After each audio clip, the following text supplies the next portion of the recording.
What's the spring been like for you? How much different is it with what you're doing adjusting to this offense? Yeah, I mean, it's a lot different. Coach Lebby comes in here, Coach Venables, and it's like a whole nother program's coming in. Still here at the University of Oklahoma, but everything's changed. So it's a new set of standards that we have to live up to, a new set of demand that we have to meet every day. Like there's no bringing it down on certain days if we don't feel it or something like that. So that's definitely the most different thing. And then of course on both sides of the ball, there's gonna be some differences: speed of the game, different looks we're seeing in practice that we have to get accustomed to every day. But other than that, that's pretty much it.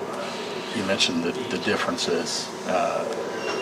What's it been like adjusting to the tempo of this offense? And outside of that, what are some of the biggest differences? Tempo of the offense is like probably the biggest difference. Honestly, we get lined up as fast as we can. Basically that's like the whole thing. Coach Lebby's kind of pointing out. We like to watch a lot of Ole Miss clips, watch a lot of UCF clips, and just see how fast those guys play and stuff like that. We've been learning the plays, I want to say, for a while now. Just as fast as we could. Everything happened so fast when they moved in and all that stuff. So ever since we got back, we've been learning plays, trying to get it down as fast as possible. And it's like sometimes we have to kind of slow down just because there's teaching moments and stuff between whistles and stuff like that. And with the defense, the way they want everybody to run to the ball, kind of slows down the offense. But when we go live and scrimmages and stuff, we're able to really see how fast that the offense goes and how fast we can kind of manipulate the defense by them not being able to get a call in or something like that. How much did you need this? Just kind of a reset of everything? Yeah, I needed a mental reset for sure. It was a blessing. I'm not going to say anything else, but it was a blessing for them to come in the way that they did. Coach Lebby, Coach Venables. Think about those 2 weeks or a week and a half we didn't have a coach. Stuff around here was just weird. It was different. No one really knew who was going to do what. No one knew if this guy was going to be here, that guy was going to be here. So it was great. It turned out real good too. So I'm excited about it. For you, when did you make your decision that you were going to stay, and what was maybe the tipping point to that? Honestly, it's kind of a hard topic to talk about. It was up in the air, but I always wanted to stay. There's never a point where it's all right, I'm leaving, I'm going here. I'm leaving, I'm going here. And it was I had some people not reach out to me, but third parties talk to me and stuff like that. And then pretty much that was it. There wasn't one moment where I was all right, I'm staying for sure. People left and stuff like that, but I didn't really care who left, who was going to stay. At the end of the day, it was going to be my decision, and just decided to stick with it. So just a general comfort level with who was sticking around, who was the new folks that came in? Yeah, I'd probably say that because, even from when this all happened, I wasn't really thinking to jump ship anyway, so it wasn't really a moment where I just knew, hey, I'm staying. So. Were you aware of who Dylan was, just as far as when you found out that he was coming in, and then when you flip on the tape, what did you see him once you got out to spring? Oh yeah, I knew who Dylan was before, he was going to come in and stuff like that. And then when Caleb said he was leaving, people were telling me, hey, we got a guy coming in, blah blah blah, this and that. And of course I knew Dylan before. He said he was going to commit to OU and stuff like that, just from watching college football. But after he said he was going to come here and watch some tape and just the comfort in the pocket and stuff like that. It's maturity things that you can't really teach. Something that someone has that you really can't teach. It comes with experience. And then his numbers speak for himself. Great guy. Great guy. Probably one of my best friends. I've known him maybe for 2 months. It's just the kind of person he is. First got here. This is a lot of time spent together, not even about football, just about each other, learning about each other, stuff like that. So. Great guy. I love him. It seems like that's one of the first things that kind of jumps off the pages. He came in from day one, trying to set up meetings with you guys, trying to set up times to throw. That's different, isn't it, for somebody to be that comfortable? Yeah, it's different. And you think about the whole situation too. He's been in Lebby's offense for, I think he said 2 years. 1 year with Lebby, and then they ran it the year after he left. But just his comfort level with that takes us to another level. You're talking about we're having an on-field coach all the time. He talks to us about our routes and stuff like that. Because, with Lebby's offense, it's a lot of, you have to have experience with it. It comes with a lot of understanding too, just the way he kind of plays things out. But definitely on DG coming in and the way he did, it helped out everyone tremendously. What was that? Speaking of Coach Lebby, what was that first conversation like? Whenever you talked to him, did he reach out to you, or how did that come about? And did he kind of talk to you about what your role was going to be moving forward? Yeah, I talked to, this is how it happens. I called Coach Venables, and I think the news already got out about Coach Lebby coming and stuff like that. And he told me he's going to be up here later today. Come back up here if you can. went back up there, door was closed, meetings, all that stuff, first day at the job. And then I think that was a Thursday. And then Friday I had class, probably 12:30ish probably.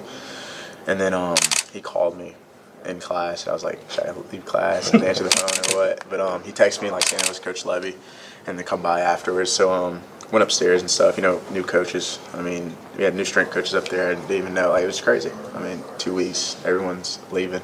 New people coming in, different people every day. But we talked in his office and just basically told me what he saw as me as a player and then what I could do with the offense. And that was pretty much it. I mean, he had the same. We had another conversation with my parents later on just because they wanted to meet him too. Just because, basically going through the whole recruiting thing again. But that's pretty much it. Hey, you talk about the way that you and Dylan have been able to build a relationship really quickly. From your perspective, how did that come together? Some of the same things that you talked about with Jeff. How did that start coming, and how quickly did y'all bond? Yeah, I mean, whenever Dylan committed, I think Lebby, it was either Lebby or Gundy, they called me saying, hey, DJ's gonna call you later, just give you a heads up. I was like, okay, that's cool. And then it's kind of like you're getting ready for a first date. You don't know how it's gonna go. It's gonna be weird or anything like that. But he called me real cool guy. He's like, yeah, let me know when you get up here. Blah blah blah. So we got up here and then we went out to eat and then we threw a little bit. And that first day, lefty balls. I mean, it's coming in weird. But just with more practice with it, more repetition, learning the offense, stuff like that. I mean, like I said, we're ahead way more than we should be just because he's done it. How different is that catching balls from a lefty? It's definitely a different thing. I think now, for me personally, I'm way better at it than I was at first. Just talking about departure and the spin on it, it's a weird thing for sure for someone who hasn't ripped it out. Is it just about the way the ball moves when you talk about spin? Curve in a different way maybe, and just being able to anticipate that. Curve in a different way, especially on kind of arcing balls where it comes in, you expect it to go that way and then it comes this way. It's just different stuff. And then when you're coming across the middle, you're usually ready for a right. But when he throws across his body, it's different coming from the left. It's just different point of views. How about on out routes? Out routes, that's pretty different too. Not as I'd probably say the biggest thing for me was coming across the middle, just because of kind of you just used to being a right-handy open up to you, and then now you have a lefty throwing across. It's just weird. But Marvin, if Theo's healthy all season and you're healthy all season, Drake's doing his thing. You guys have a bunch of young, talented guys coming up, freshmen coming in. Number one, what's the ceiling for the receiver corps? Number two, does there need to be one guy who leads the receiver corps in catches and yards and touchdowns and all that? I mean, right now, the ceiling's pretty high for the receiver room. I feel like we have a lot of great group of guys. Me, Drake, and Theo, kind of leading everything, just because we've done it for multiple years. And even with Theo being out last year, the things he's done, you can't just put that aside. You know what I mean?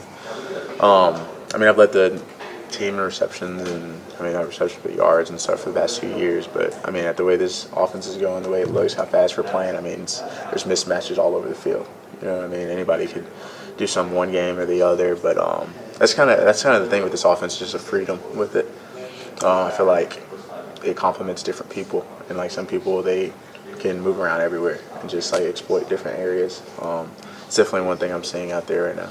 Is tempo going to produce more reps for everybody, more snaps and more receptions, I guess? I don't know if I would say more reps, just because tempo. There's been a couple times where, especially on film, you catch the defense off guard and you might have a free touchdown or something like that. So there's no telling what the tempo is going to do, but it's definitely going to wear down on the defense. I want to ask you about another one of your teammates, Jaleel Farouk. Mm-hmm. What have you seen from him? How important was that bowl game for his development, and how big of a role in this offense can he play?